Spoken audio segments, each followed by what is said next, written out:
नंदू एक बहुत ही गरीब परिवार का लड़का था, जिसके पिता की मृत्यु हो चुकी थी। उसके परिवार में वो और उसकी माँ दोनों साथ रहा करते थे। नंदू एक मूर्तिकार था। वो मूर्तियां बनाया करता था और उसे बाजार में बेचकर अपने घर का खर्च चलाया करता था। एक दिन नंदू जब काम से वापस लौटा तो उसकी माँ रो रही थी।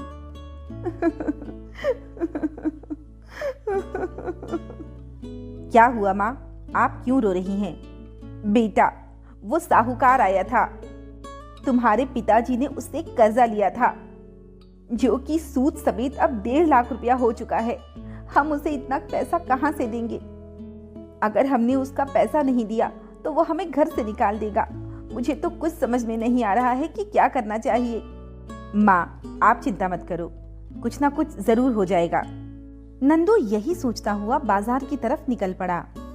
उसने माँ को तो कह दिया था कि सब ठीक हो जाएगा, परंतु वो बहुत परेशान था कि आखिर इतने पैसों का इंतजाम कहाँ से होगा। तभी घूमते घूमते उसकी नजर एक बड़े से पोस्टर पर पड़ती है, जिसमें लिखा था कि 1 हफ्ते बाद ही पास के शहर में मूर्तियों का एक बड़ा एग्जीबिशन लगने वाला है। ये देखकर नंदू के मन में एक उम्मीद जाग उठी। नंदू जल्दी जल्दी अपने घर वापस आया और अपना सामान निकालकर एक खूबसूरत मूर्ति बनाने में लग गया। जल्दी ही नंदू ने एक खूबसूरत सी मूर्ति तैयार कर ली और 8 दिनों लगातार मेहनत करने के बाद 9वें दिन वो मूर्ति लेकर एग्जीबिशन की तरफ चल पड़ा। अनिल बाबू, ये मेरी सबसे कीमती मूर्ति है। मैंने इसे बहुत मेहनत करके बनाया है। मैं चाहता हूँ कि आप इसे एग्जीबिशन में रखने की परमिशन दे दें।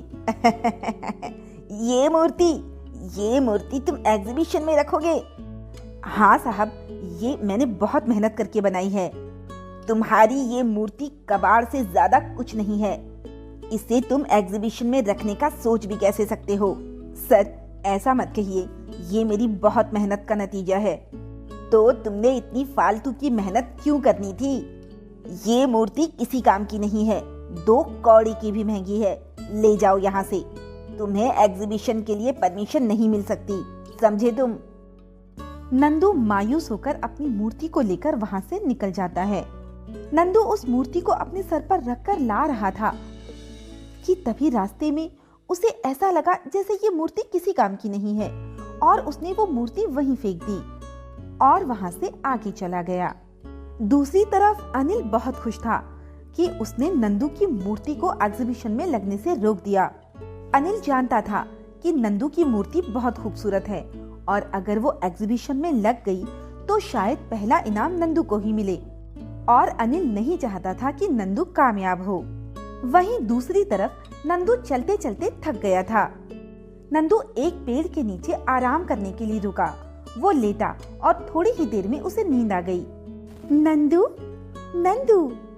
अचानक नंदू की नींद खुली और उसने देखा कि आसपास कोई नहीं था। अरे, ये आवाज कहाँ से आ रही थी? नंदू ने पीछे मुड़कर देखा तो उसे अपनी मूर्ति दिखाई दी। अरे, ये मूर्ति तो मैं फेंक कर आ गया था, वापस यहाँ कैसे आ गई?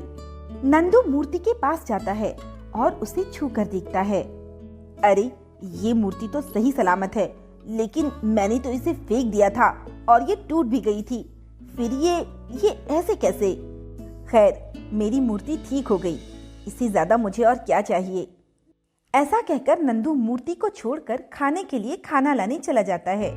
जब नंदू खाना लेकर वापस लौटा तो उसने देखा कि एक छोटी बच्ची वहाँ बैठी मूर्ति के साथ खेल रही थी। अरे बिटिया, तुम कौन हो? मैं सृष्टि। अंकल, आपकी मूर्ति बहुत खूबसूरत है, मैं इसके साथ खेल रही थी बस। हाँ बेटा, वो तो ठीक है, लेकिन तुम अकेली? तुम्हारे मम्मी पापा कहाँ हैं? मेरे मम्मी पापा वो वहाँ पार्क में बैठे हैं। अंकल, आपको इस मूर्ति को एग्जीबिशन में रखवाना चाहिए।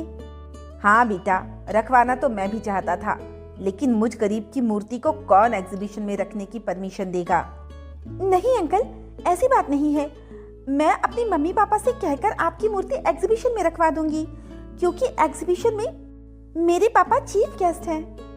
अच्छा बेटा, क्या तुम सच कह रही हो? अगर ऐसा हो जाए तो इससे अच्छी कोई बात नहीं हो सकती। ठीक है, आप कल मूर्ति को लेकर एग्जीबिशन में आ जाना। ऐसा कहकर वो लड़की वहाँ से चली गई। अगले दिन नंदू अपनी मूर्ति को लेकर एग्जीबिशन के ऑफिस पहुंच गया। थोड़ी देर बाद एग्जीबिशन शुरू हो चुका था और नंदू की मूर्ति वहां रखी जा चुकी थी। नंदू की मूर्ति के पास भीड़ लगी थी। बहुत सारे लोग उसकी तारीफ कर रहे थे। तभी वहां पर अनिल आ गया। अनिल ने जैसे ही एग्जीबिशन में नंदू की मूर्ति को देखा तो वो गुस्से से आग बबूला हो गया। वो नंदू के पास जाकर बोला, तुम्हारी हिम्मत कैसे हुई इस मूर्ति को यहाँ रखवाने की? मैंने तुम्हें मना किया था ना, उसके बाद भी तुमने इसे यहाँ रखवा दिया। मैंने नहीं सर, वो तो सृष्टि ने। सर, सृष्टि के माता पिता जो यहाँ चीफ गेस्ट हैं, उसी ने रखवाई है ये मूर्ति यहाँ पर। कौन सृष्टि और कौन से चीफ गेस्ट? यहाँ कोई सृष्टि नाम की लड़की नहीं है और ना ही यहाँ कोई चीफ गेस्ट है। क्या ये आप क्या कह रहे हैं सर? और अगर ऐसा है तो वो लड़की कौन थी जो कल मुझसे मिली थी और जिसने मेरी मूर्ति यहाँ पर रखवाई है? अनिल गुस्सा होते हुए वहां से चला गया और नंदू वहीं खड़ा सोचता रहा। जब उसने सारी कड़ियों को जोड़ा तो उसे पता चला कि उसकी मूर्ति रहस्यमयी मूर्ति बन गई थी। सृष्टि भी कोई और नहीं बल्कि उसकी मूर्ति ही थी जिसने खुद को एग्जीबिशन में रखवाया।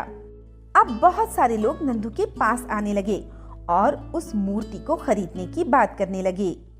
नहीं नहीं, मुझे ये मूर्ति बेचनी नहीं है। बहुत सारे लोगों ने उसी तरह की मूर्ति बनाने का ऑर्डर दिया और मुंह मांगी कीमत भी देने को कहा। और इस तरह नंदू अब एक बड़ा मूर्तिकार बन चुका था जिसे हर मूर्ति के बदले मुंह मांगी कीमत मिलती थी और इस तरह उसके जीवन की सारी परेशानियां खत्म हो गई। तो दोस्तों, कैसी लगी आपको हमारी कहानी? अगर पसंद आई हो तो लाइक, शेयर एंड सब्सक्राइब करना ना भूलें और ऐसी ही दिलचस्प कहानियां देखने के लिए बने रहें हमारे चैनल पर।